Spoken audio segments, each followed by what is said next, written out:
रेखाओं के बारे में देखते हैं। तो अक्षांश रेखाएं कई प्रकार की होती हैं। यहाँ पर आपको कुछ मुख्य अक्षांश रेखाएं दिखाई गई हैं, जो कि आर्कटिक रेखा जो कि 66.5 डिग्री नॉर्थ में स्थित है। उसके बाद कर्क रेखा जो कि 23.5 डिग्री नॉर्थ में स्थित है। भूमध्य रेखा या जिसे विषुवत रेखा भी कहते हैं। इस रेखा के बारे में हम आपको पहले ही अपनी पिछली वीडियो में बता चुके हैं।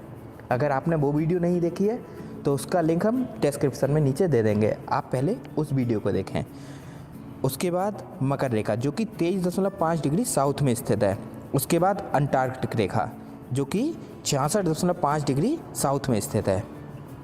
तो ये तो कुछ महत्वपूर्ण अक्षांश रेखाएं हुई।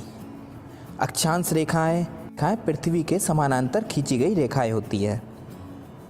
तो जैसा कि आप देख रहे हैं, अक्षांश रेखाएं ये पृथ्वी के चारों ओर एक सर्कल के फॉर्म में होती है। तो आइए अब अक्षांश रेखाओं के बारे में और जानकारी ले लेते हैं। जैसा कि आपको हम यहाँ पर दिखा रहे हैं, ये डिफरेंट महाद्वीपों से होके गुजर रही है।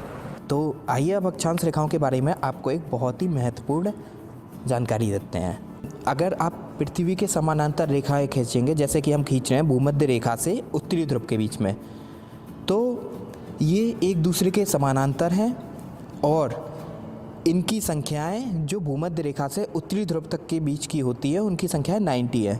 आज जैसा कि आप जानते हैं कि भूमध्य रेखा के ऊपरी भाग को उत्तरी गोलार्ध कहते हैं, तो हम कह सकते हैं कि उत्तरी गोलार्ध में जो अक्षांश रेखाओं की संख्या है वो 90 होती है।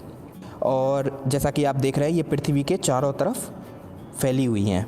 आइए अब देखते हैं कि भूमध्य रेखा से नीचे दक्षिणी ध्रुव के बीच में रेखाओं की संख्या। जी हाँ, भूमध्य रेखा से दक्षिणी ध्रुव के बीच में रेखाओं की संख्या है वो भी 90 ही होती है। तो इस प्रकार हमारी जो टोटल अक्षांश रेखाओं की संख्या है वो 90 उत्तरी गोलार्ध में प्लस 90 दक्षिणी गोलार्ध में प्लस 1 जो भूमध्य रेखा है, यानी 90 प्लस 90 प्लस 1 इक्वल्स टू 181 रेखाओं की संख्या हो गई। तो जैसा कि आपको दिखाया जा रहा है, ये पृथ्वी के चारों तरफ खींची गई हैं। और जैसे आपको अगर हम देखें दक्षिणी ध्रुव पर भी, तो ये दक्षिणी ध्रुव पर भी चारों तरफ को खींची गई हैं। आइए अब अक्षांश रेखाओं से जुड़ा एक और महत्वपूर्ण तथ्य जान लेते हैं। किसी भी पारस्परिक दो अक्षांश रेखाओं के बीच की दूरी 111